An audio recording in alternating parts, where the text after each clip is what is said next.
আসসালামু আলাইকুম প্রিয় বন্ধুরা, সবাই কেমন আছেন? বন্ধুরা, কিছুদিন আগে নরসিংদীতে একটা ঘটনা ঘটেছে। একটা অবুঝ শিশুকে গণধর্ষণ করা হয়েছে। সেটা সরকারি দলীয় কিছু লোকজন জড়িত আছে। মূল আসামি নুরা পাগলা।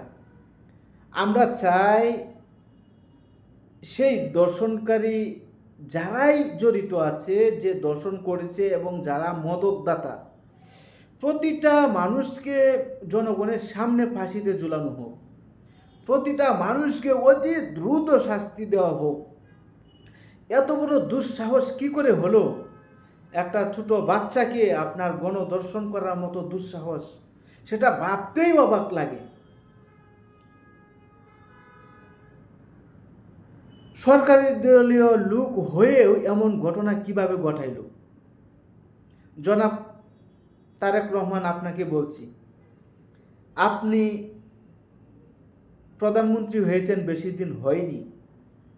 আপনার দলের নেতাকর্মীরা যদি এই কাজ করে, সেটা যে দলের নেতাকর্মীই হোক না কেন, সাধারণ জনগণও যদি হয়, এমন ঘটানো যদি ঘটায়, সাথে সাথে আপনি অ্যাকশনে যাবেন, সাথে সাথে আপনার জনগণের সামনে প্রকাশ্যে শাস্তি আপনি দিবেন।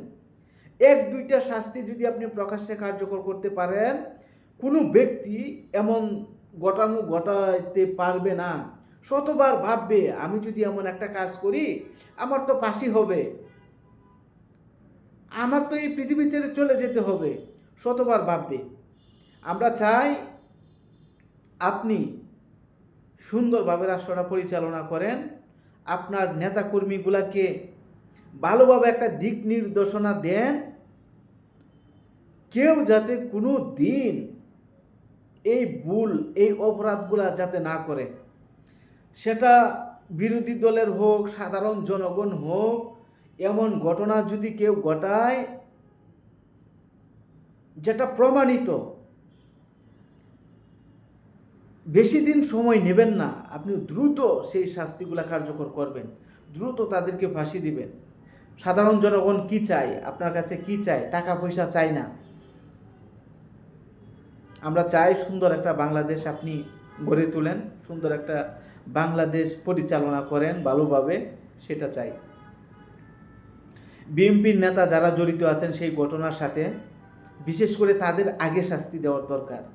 কারণ আপনি ক্ষমতায়, আপনার দলের নেতাকর্মীরা যদি এমন অপরাধ করে, তাদেরকে আগে শাস্তি দিতে হবে।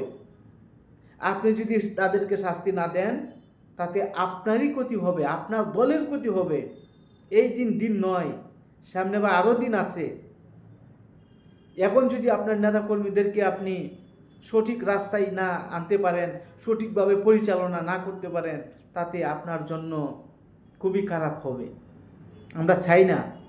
আপনি অনেক নির্যাতন ভোগ করেছেন, আপনার ফ্যামিলি, আপনার দলীয় নেতাকর্মী অনেক কষ্ট করেছে, অনেক নির্যাতন ভোগ করেছে, অনেক হামলা মামলায় জর্জরিত হয়েছে। আমরা চাই না সেই দিনগুলো আবার ফিরে আসুক। আমাদের প্রতিটা জনগণের একটাই চাওয়া, এই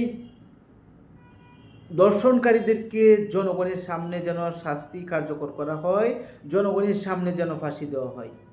সবাই ভালো থাকবেন, সুস্থ থাকবেন। আল্লাহ হাফেজ।